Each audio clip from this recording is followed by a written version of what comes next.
Assalamualaikum warahmatullahi wabarakatuh.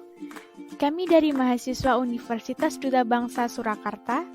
Video ini dibuat untuk menyelesaikan tugas kelompok mata kuliah Anatomi Fisiologi dengan dosen pengampu Ibu Yeni Tri Utami SKM MPH. Kami dari kelompok 3 terdiri dari 4 anggota. 1. Alfiana Tri Maharani, 2. Hafiz Yatmika Sulaksana, 3. Rahaina Aulia, 4. Fernanda Dwi Rahmawati. Kami di sini membahas tentang patofisiologi sistem reproduksi pria. Patofisiologi sistem reproduksi pria dibedakan menjadi dua, yaitu patofisiologi infeksi dan patofisiologi non-infeksi. Jadi, patofisiologi infeksi sistem reproduksi pria terdiri dari 1. Orchitis. Orchitis adalah peradangan pada testis yang biasanya terjadi sebagai reaksi sekunder dari infeksi di bagian tubuh lainnya. Peradangan ini dapat terjadi pada salah satu atau kedua testis sekaligus.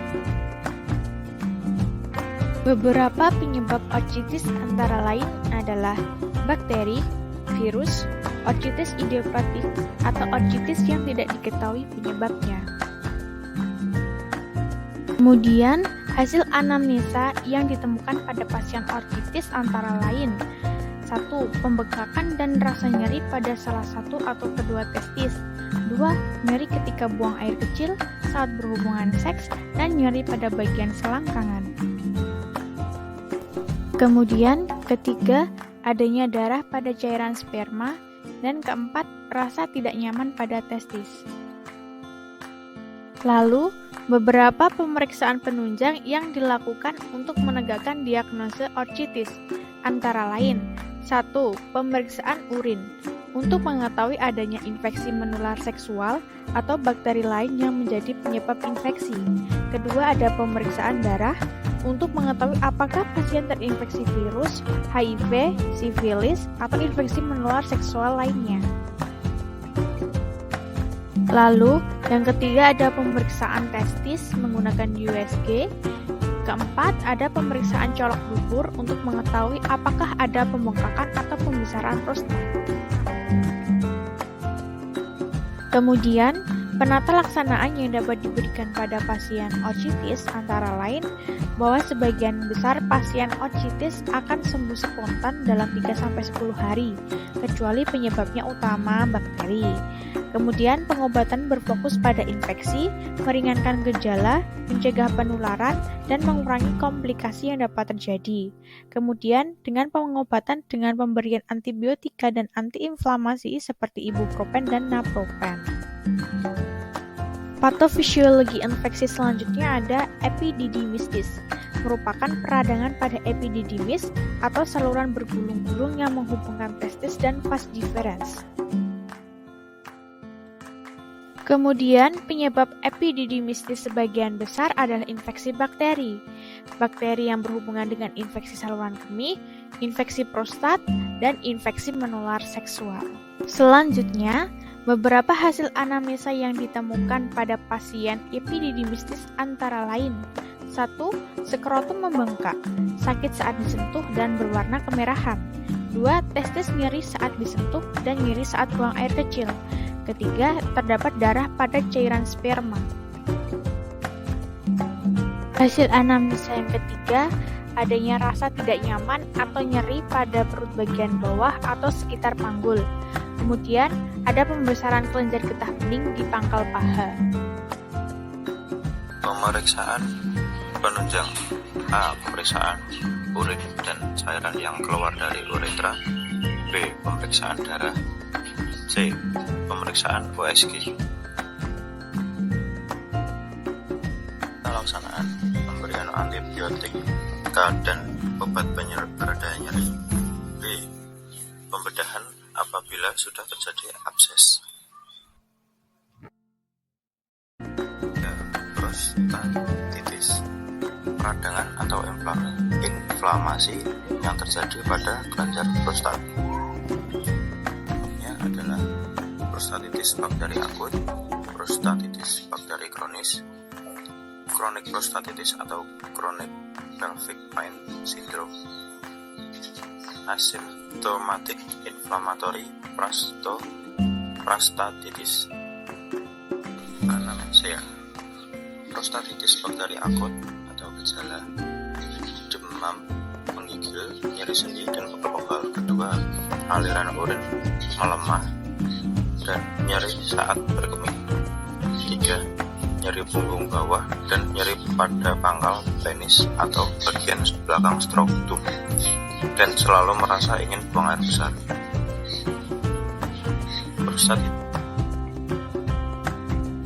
Prostatitis bakteri kronik.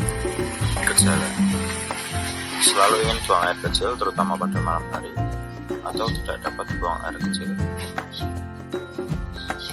Kedua, nyeri punggung bawah, daerah dubur, dan nyeri pada saat berkemih. Rasa berat di belakang skrotum, dan nyeri setelah ejakulasi, dan terdapat darah pada cairan semen.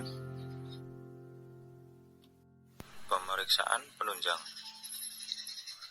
Pemeriksaan darah. B. Pemeriksaan urin. C. Pemeriksaan pemindaian. Kemudian penata laksanaan. A. Medikamentosa seperti pemberian antibiotik dan obat inflamasi. Kemudian ada penanganan suportif seperti kateterisasi atau operasi operatif seperti transurethral resection of the prostate.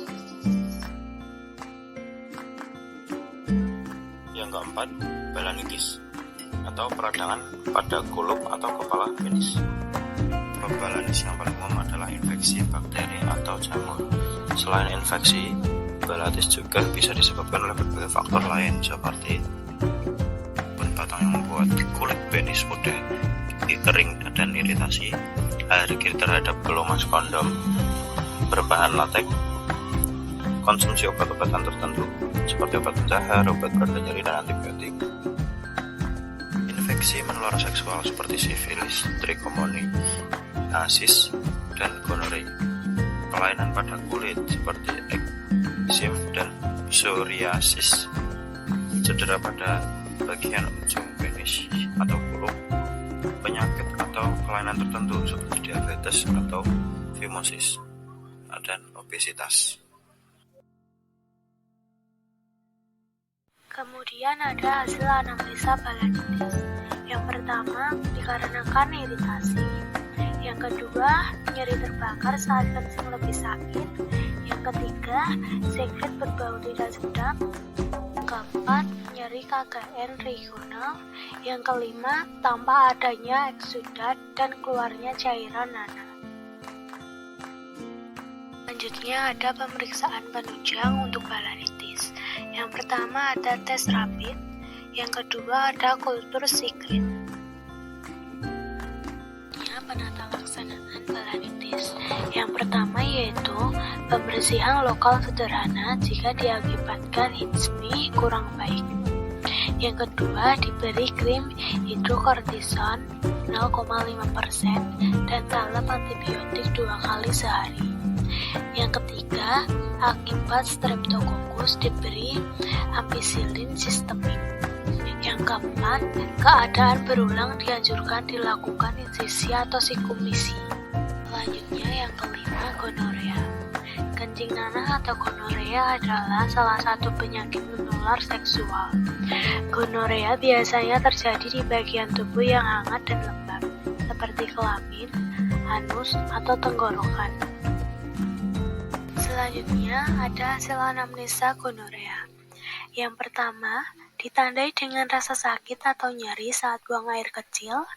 Yang kedua, keluarnya cairan kental berwarna kuning atau hijau dari vagina atau penis. Penyebab gonorea. Gonorea atau kencing nanah disebabkan oleh infeksi bakteri Neisseria gonorrhea.